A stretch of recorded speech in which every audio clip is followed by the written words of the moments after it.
Often teens witness their friends being subjected to disturbing dating behavior, or they witness their friends perpetrating disturbing dating behavior, but they may not know how to appropriately intervene. This video offers candid views from educators in the community health workers, and most importantly, teens.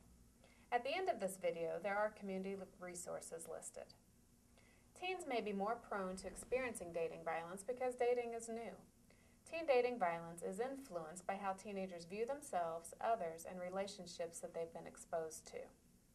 Unfortunately, society and the media have portrayed unhealthy versions of gender roles that can be difficult for teenagers to navigate.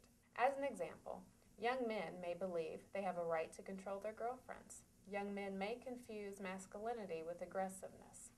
And young men may believe that they have a right to a sexual relationship.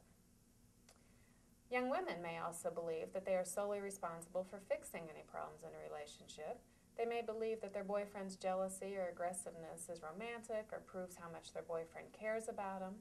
And young women may also believe that in order to keep a boyfriend, they must engage in sexual activity.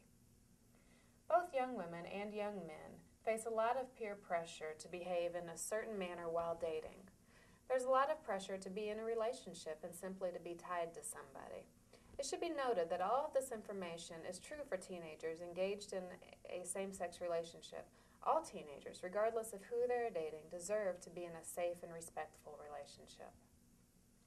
Teen dating violence has reached epidemic highs. Most adults are unaware of how common teen dating violence is and are ill-equipped to deal with the issue should it arise. In order to effectively address teen dating violence, we must bring the issue into the open. The hope is that more awareness will be placed on the prevention and providing teens the awareness and education to make safe decisions in their own life. Through heightened awareness and education, we can work together to eliminate dating violence and to help young men and women develop safe and respectful dating boundaries. My name is Gara Loskill, and I am the coordinator of the Character Plus program for Cole County.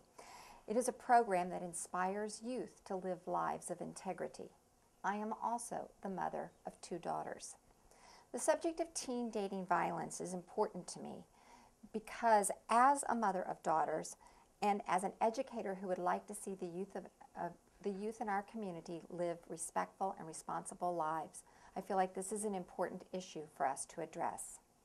There's so many images in magazines and TV and movies that glamorize being in a relationship. We start our young girls out with the story of Cinderella and Prince Charming, and all of the images after that glamorize this relationship piece. However, that is not always the reality of what being in a relationship is really about.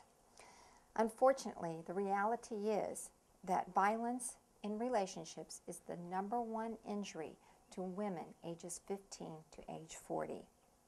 Teen girls frequently use the excuse of, oh, my boyfriend was just having a bad day, or he didn't really mean to hurt anybody. And statistics show that these young girls have friends who know that the abuse is going on and stand by and only watch. If you are in a relationship as a young woman and you feel that it is abusive, then it probably is. You need to listen to your heart and listen to your gut in order to determine if you are in an abusive relationship. But more importantly, there is a list of questions that you can ask yourself, and if you answer yes to any of these, then you are in an abusive relationship.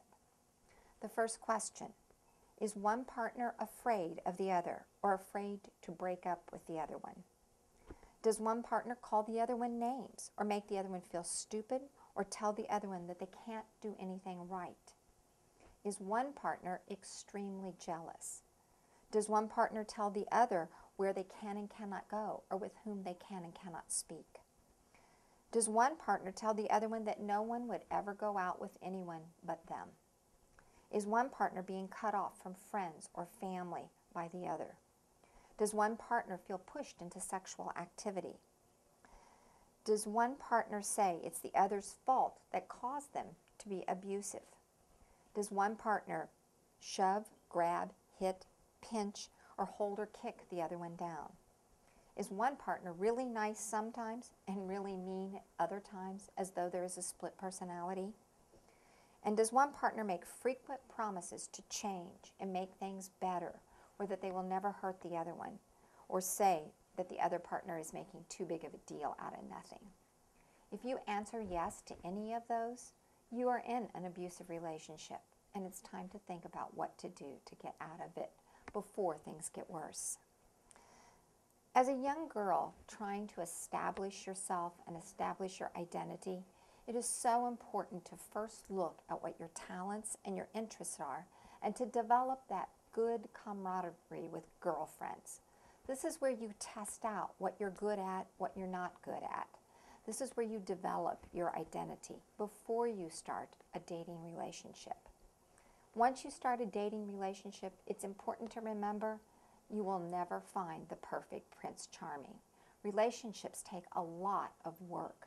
They're very, very difficult in order to make sure that you are healthy and that you have someone who is equally committed to keeping you safe and keeping you happy in that relationship. You have the right to a healthy relationship that brings you comfort. As a young woman, my oldest daughter would never go on a date where a young man would pick her up. She used to tell me, I want to be free to get away if I need to in case something goes wrong. She was a very independent young woman, and that sense of independence is what kept her safe. Being independent is the best way to start into a healthy relationship because you know yourself and you know you can take care of yourself. Think carefully about the situations that you place yourself in so that you won't have regrets later. Always remember that if your actions end up on the front page of the newspaper, how will you feel about that? Being in a safe relationship starts by being smart. Young women need to take responsibility for themselves in order to be smart. A good relationship is the most satisfying piece of your life that you can possibly have, but it takes work and it takes dedication to get there. Don't let abuse happen to you.